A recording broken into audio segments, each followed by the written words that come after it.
Сәлеметсіздер ме, курс тыңдаушылар? Сендердің алдарыңызда Қарағанды медицина университетінің қауымдастырылған профессор Махмутова Алмагүл Сатыбалдиевна. Бүгінгі тақырыбымыз титрометриялық талдау, қышқылды негіздік титрлеу. Титрометриялық әдіс дегеніміз не?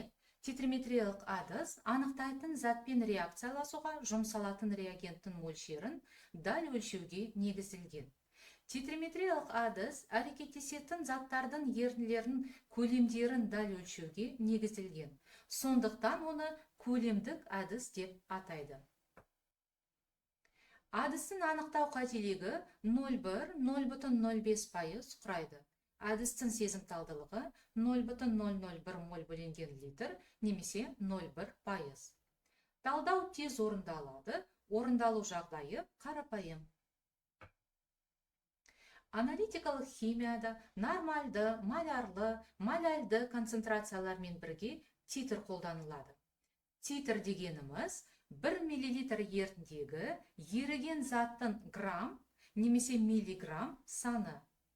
Титран дегеніміз анықталатын затты титрлейтін, титрі анық стандартты ерітінді.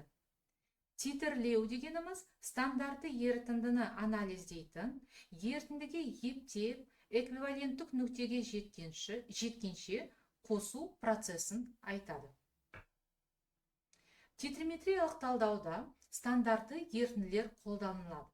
Оларға көптеген тұздар, натрий тетрабараты, натрий оксалаты, натрий хлориді, калий дихроматы, қымыздық қышқылы және тағы басқалары жатады. Оларды даярлау үшін дәл өлшеніп алынған затты өлшеуіш қолбаға салып, ерітіп, суды белгісіне дейін жеткізеді. Әдістің теориялық негіздерді қарастырайық.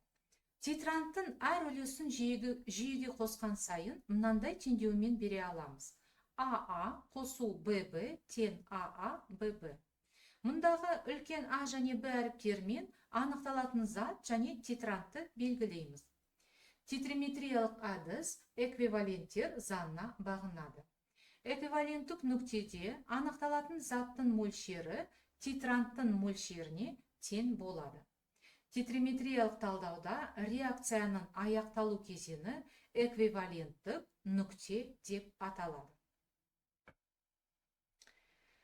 Титрометриялық талдау әдістерінің анализде қолданылатын химиялық реакциялардың түріне байланысты келесі топтарға бөлуге болады. Біріншісі қышқылды негіздік титрлеу, протолитометрия. Екіншісі тотығу-тотықсыздану титрлеу, редоксиметрия. Үшіншісі комплексонометриялық титрлеу, комплексометрия. И төртіншісі тұнба алып титрлеу, седиметрия. Титрлеудің тәсілдері бойынша тура, кері және жанама титрлеу болады. Тура титрлеу анықтайтын зат концентрациясы белгілі ерітіндімен титрленеді. Эквиваленттік нүктеде анықталатын заттың мөлшері титранттың мөлшеріне тең болады. Тура титрлеудің мысалы ретінде натрий тетрабараты тұз қышқылмен титрлеуді қарастыруға болады. Жанама немесе орынбасу титрлеу. Жанама немесе орынбасу титрлеу барысында зерттелетін ерітіндіге қосалқы реагент қосады. Нәтижесінде анықталатын компонентке эквиваленттік мөлшердегі түзілген жаңа қосылысты стандартты титрантпен титрлейді. Эквиваленттік нүктеде анықталатын заттың мөлшері түзілген заттың мөлшеріне және титранттың мөлшеріне тең болады. Кері титрлеу барысында екі титрант қолданылады. Мұндай жағдайда зерттелетін ерітіндіге эквиваленттік мөлшерімен әрекеттесетін нақты өлшенген қосалқы титранттың артық мөлшерін қосады. Оны біз бірінші титрант деп атаймыз. Реакция аяқталған соң заттың артық мөлшерін екінші титранттың ерітіндісімен титрлейді. Эквиваленттік нүктеде анықталатын заттың мөлшері бірінші титрант пен екінші титранттың мөлшерінің айырмасына тең болады. Кері титрлеу мысалы ретінде аммиак ерітіндісі тұз қышқылымен титрлеуді қарастыруға болады. Тұз қышқылының артық мөлшері а қарай біз натрий OH пен титрлейміз. Тұз қышқылы бірінші тетран болады, натрий OH бізде екінші тетран болады. Қышқылды негіздік титрлеу. Қышқылды негіздік титрлеу әдісі бейтараптану реакцияларға негізделген. Мысалы, натрий OH қосу H хлор, тең натрий хлор және су. Қысқартылған теңдеуге қарайтын болсақ, OH минус қосу H плюс тең H2O. Бұл әдіс арқылы ерітіндегі қышқыл мен негіз мөлшері ғана емес, суда ерігенде гидролизге ұшырайтын тұздар мөлшері де анықтауға болады. Қышқылды негіздік титрлеудің екі әдісі бар: ацидиметрия және алкалиметрия. Ацидиметрия титрлеу кезінде титрат ретінде қышқыл ерітінділерді қолданып, негіздердің не тұздардың мөлшерін анықтайды.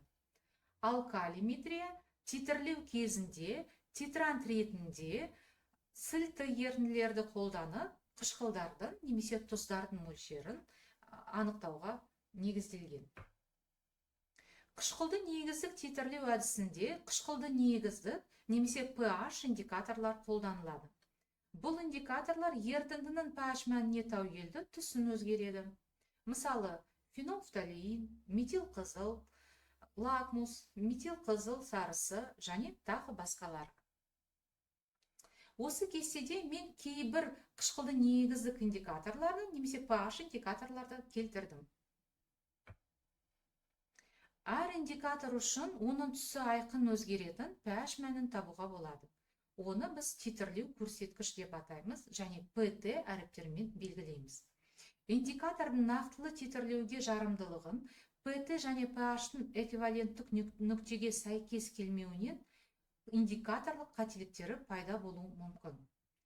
Күшті қышқылды күшті негізбен және керісінше күшті негізді күшті қышқылмен титрлеу кезінде сутектік немесе гидроксидтік қателіктер болуы мүмкін. Оларды есептеу үшін келесі формулаларды қолдануға болады. Егер PT 7-ден төмен болса, сутектік қателік пайда болады, немесе титрлеу кезінде оның соңынан қышқылдың біраз мөлшері титрленбей қалады. Егер PT 7-ден жоғары болса, гидроксидтік қателігі пайда болады, немесе негіздің артық мөлшерін бар екенін көрсетеді. Альсыз қышқылды альсыз негізбен және керісінше альсыз негізді альсыз қышқылмен титрлеу кезінде қышқылдық немесе негіздік қателіктер болуы мүмкін. Оларды есептеу үшін келесі формулаларды қолдануға болады. Эквиваленттік нүктенің аймағын есептеу үшін титрлеу қисықтары қолданылады. Күшті қышқылды күшті негізбен титрлеу қисығын қарастыратын болса, қисықтың солдан оңға қарай бағыты қышқылды сілтімен титрлеу кезіндегі pH-тың өзгерісін көрсетеді. Ал қарама-қарсы оннан солға қарай сілтіні қышқылмен титрлеуді сипаттайды. Титрлеу қисығы бойынша эквиваленттік нүкте нейтральдану нүктесіне сәйкес келеді. Немесе эквиваленттік нүкте pH 7-ге тең болған кезде болады. Альсыз қышқылды күшті негізбен титрлеу қисығын қарастырсақ, бұл жағдайда титрлеудің секіруі сілтілік ортада болады. Сондықтан индикатор ретінде фенофталеин қолданылады. Альсыз негізді күшті қышқылмен титрлеу қисығын қарастырса, титрлеудің секіруі қышқылдық ортада болады. Сондықтан индикатор ретінде метил оранж қолданамыз.